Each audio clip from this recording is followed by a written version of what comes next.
Mr Speaker, I wish to make a ministerial statement under Standing Order 347 in relation to government support for the insurance company AMI. And Mr Speaker, I seek leave for my statement in the response of the leaders of the Labor and Green parties to be 7-minute speeches, and for the other parties to have speeches of up to 3 minutes, and for my reply to be up to 3 minutes. Leave is sought for that course of action. Is there any objection? There is no objection. The Honourable Bill English. Mr Speaker, AMI approached the Government on the 9th of March, concerned that its reserves and reinsurance may not be sufficient to cover the total value of claims resulting from the Canterbury earthquakes. In response, I asked Treasury and Reserve Bank officials to gather information about its true position and consider the best option for taxpayers and for AMI's policyholders.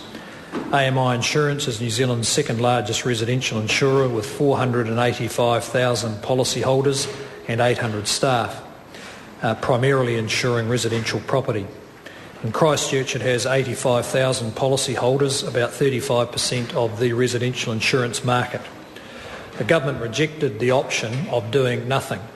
This would have left thousands of Christchurch homeowners, many with mortgages, whose properties had been destroyed or damaged, without insurance cover. Quite apart from the human misery, this would have stalled Christchurch's reconstruction. The Government established 3 key policy objectives. First, to provide certainty to AMI policyholders who had purchased insurance in good faith from a large reputable insurer. Secondly, that the preferred solution was for the company to find a way to recapitalise itself if necessary, and that it should be given strong incentives to do so. Third, that if government assistance was needed, the best way to limit the cost to taxpayers was for AMI to remain a going concern. Other options, such as directly guaranteeing payments to Christchurch policyholders in the event that the company failed, were considered and rejected as being more costly and slow to resolve. On 17th of March, the AMI Board resolved that government support be sought with all haste and urgent steps taken to pursue other capital raising possibilities. This need was reinforced by an impending review of its credit rating. On the 21st of March, Treasury provided a letter of comfort to AMI, noting that AMI's request for government support merited serious consideration and inviting the company to continue discussions. The company forwarded this letter to its credit rating agency, AM Best Company.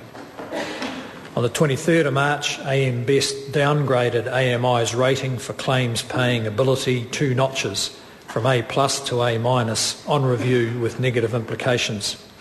There is little doubt that without some prospect of government support, this downgrade would have been greater and could have created significant uncertainty. On the 28th of March, Cabinet delegated power to act jointly to the Prime Minister and myself and the Minister for Canterbury Earthquake Recovery. Yesterday we approved the arrangements that were announced today. The key terms of the agreement between Government and AMI are that AMI has paid the Crown a $15 million establishment fee. The Crown will receive board representation, and in addition the Crown observers will have full access to the company's operations. AMI has issued $500 million of unpaid convertible preference shares to the Crown with preferential rights to dividends. Payment will happen only if AMI's own resources are depleted below the level that is prudent for an insurance business, or if the Crown decides it is in the public interest at any time to make the payment. In exchange, the Crown could take ownership of AMI and have control of the board.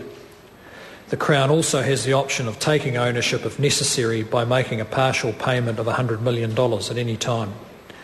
If the arrangement is called on by AMI and it later becomes clear that AMI can pay all likely policyholder claims, it will exit the support arrangement by repaying the Crown.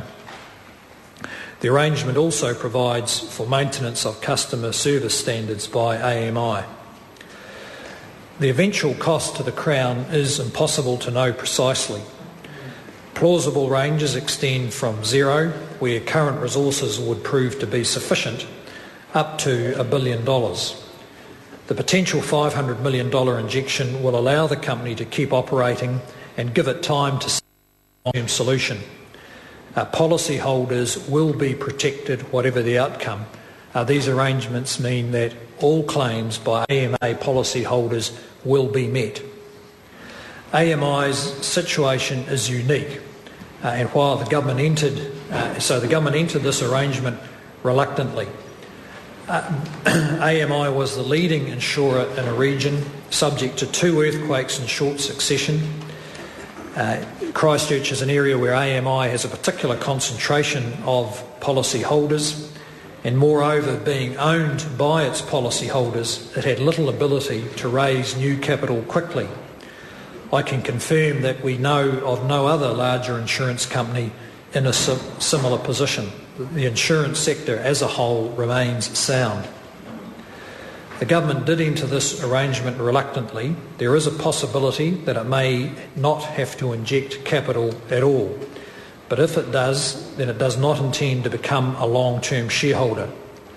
Nonetheless, we are satisfied that this is the best possible solution that protects both those insured by AMI and by taxpayers. Mr. Speaker, the government acted primarily because we cannot leave the people of Christchurch in the lurch in their time of great need.